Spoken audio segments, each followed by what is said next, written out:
Почитувани гледачи, во моментов се наоѓаме во домот на семејството Ефремовски од општина Пробиштип, која се занимава со несекојдневна изработка на производи од волна или техника филц.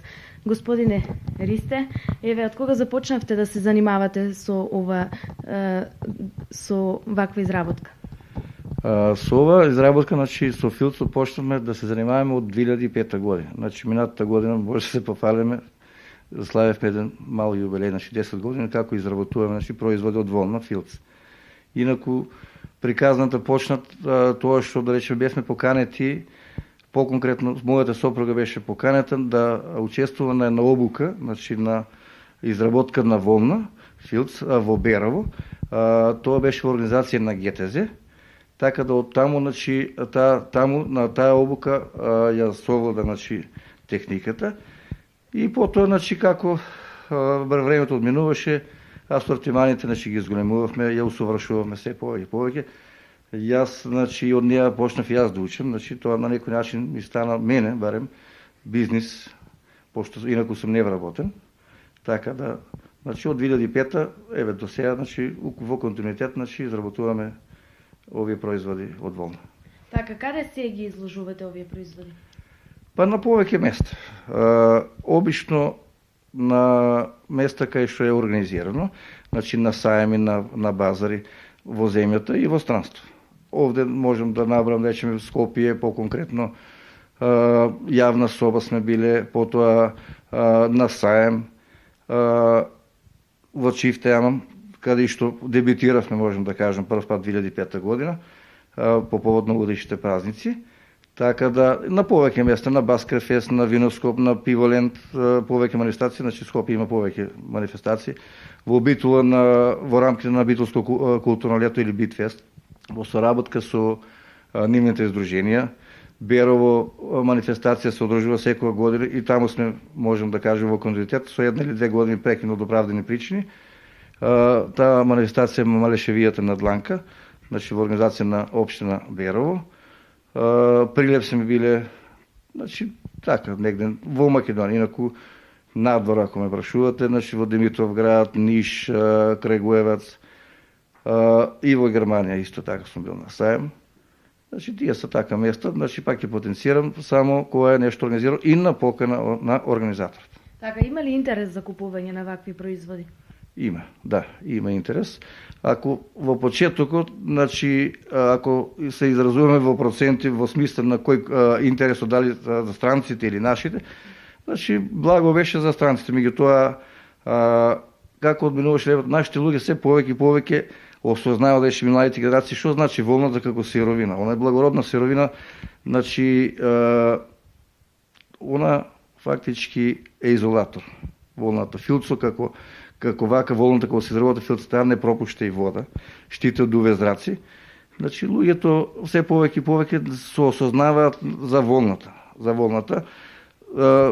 Додека старите од порано знаеме, значи носеле волнени работи и биле поздрави. Така да мислам логички е да и ние вака сега ги правиме малку во помодерен стил, значи да има за сите да може да се купи, секој да се најде во производите наши. Така, дали има млади кои се заинтересирани за овој бизнис? Мислите за да го изработуват или? Да.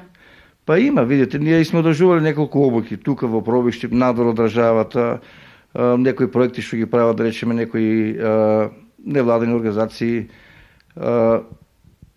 Ние не себешно го пренасиме занајатот, тоа не апсолутно не е проблем, значи секој битно е најважно тука да се научи техниката за изработка на волна. А натека се е индивидуално, значи релативно креативноста доаѓа до израз. Што да ви кажам, значи секој може секој да работи. Има интерес, да, има интерес.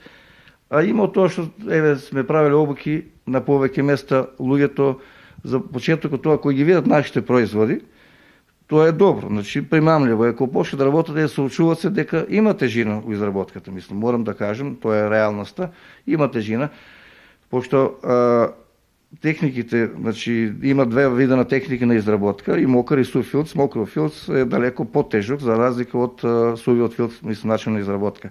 Така да доваѓа до некој отпор кај нив и мисли дека само по себе ќе треба за секоја работа, значи треба упорност. Што се изработувате, по која цена ги продавате производите? имаме повеќе асортимани. Од година во година, како одминува времето, ние се прилагодуваме по желбите и потребите на потрошувачите. Тие и сами знаат да ни порачат нешто. Ние нормално ќе кажеме дали можеме да одговориме на задачата или не. Секој пат е било предизвик да работиме, така да нема што не може да се направи. Значи нема што не може да се направи, прави се рачно, евентуално негде се користи за овие шеширите по-конкретно се користат калапи, дравени.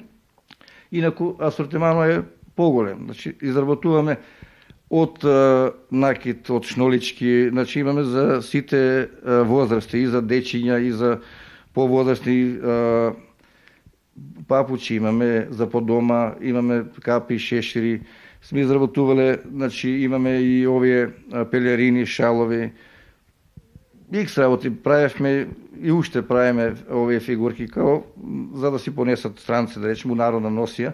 Моментално ги немаме, затоа се потрошени, така да асортиманот е поголем и во зависност од тоа што се бара, конкретни нарачки, одговориме на задачата, мислам, не е проблем. Еве, например, овој шешир, колку е време треба за да се изработи? Ако прашуваме за време, ние времето не го мериме. Значи, кога веќе го оформиме како готов производ, забораваме и на времето и на трудот, задоволството е, значи, убаво, така да ако гледаш дека имаш еден готов производ, ти знаеш дека ќе отиде некаде да продажба. Инаку за секој производ е релативно. Постапката е, значи, пошто се работи со вода, треба право волната да се фарба, зависи од тоа што сакате да направите, па се мокри, па се суши, значи зависи од што сакате да направите, има неколку операции, така да и волната, значи, ја ставаме точно да се суши вака, не оноа под огин или со фен, така да природно да се суши. Ево да речеме, може да 4-5 сата, овака ако рачунаме ефективно, да. Инаку у процес вака временски, ден-два, додека се суши, додека се тие работи, си дојде, значи, до готов производ, повеќе време. Дали може од овој евезанајот или бизнис да се живее? Па не може да се каже дека може да се живее, затоа што продажбата не е секојдневна. Ако би биле стационирани некаде у продажен објект, може да се каже да ќе очекувања да се други. А ова вака инцидентно и по повод на нешто, нели, по поводи кои, нели, организаторите не канат, значи не е секојдневна продажбата од настан на настан, така да кога се собере у просек, јас секогаш викам задоволни сме за тоа што у секој случај не може да биме нескромни, значи повеќе е одич. Ако седеме да не работиме ништо, значи ќе нема. У секој случај, значи може. А сега главна екзистенција од ова малку потешка, да ви кажам искрено, али у секој случај е добро. Така, споменавте купување повеќе од страна на странците. Што значи тоа? Еве, дали ги продавате производите по голема цена? Не. Цените се исти. Ние не ги бираме, значи, потрошувачите и не правиме разлика дали се странци и ова, стоеме до нашето веќе, цените се малтене за сите овие години тука некаде. Значи, не се променливи, сега да видиме ние дека на штанду на некој сајам, ќе дојде некој странец, нормално странците ги познаеме, ако не по друго, по јазико. И сега не е коректно од наша страна, ние имаме странци што се наши потрошувачи повеќе време. И луѓето знаат и да порачат, па ние ќе ги доставиме до Скопје или било кај што се живеат тука у Македонија работат. Значи не правиме разлика у цените. И за нашите потрошувачи и за странските. Нема разлика у цена. Така е, по која цена може да го најдеме шеширот? Шеширот 1200 денари. Или ја бе ако на каушал малку повеќе од джабе.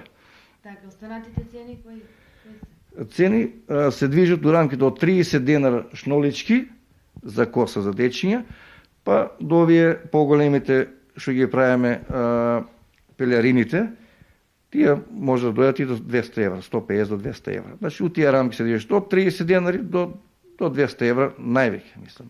Да. Со исклучок на некои работи, сега ќе бидам нескромен, ќе кажам, сме работели и за режисерот Милчо Манчевски, за филмот Сенки, кога се снимаш, работевме платно за нивни потреби, за глумците, така да.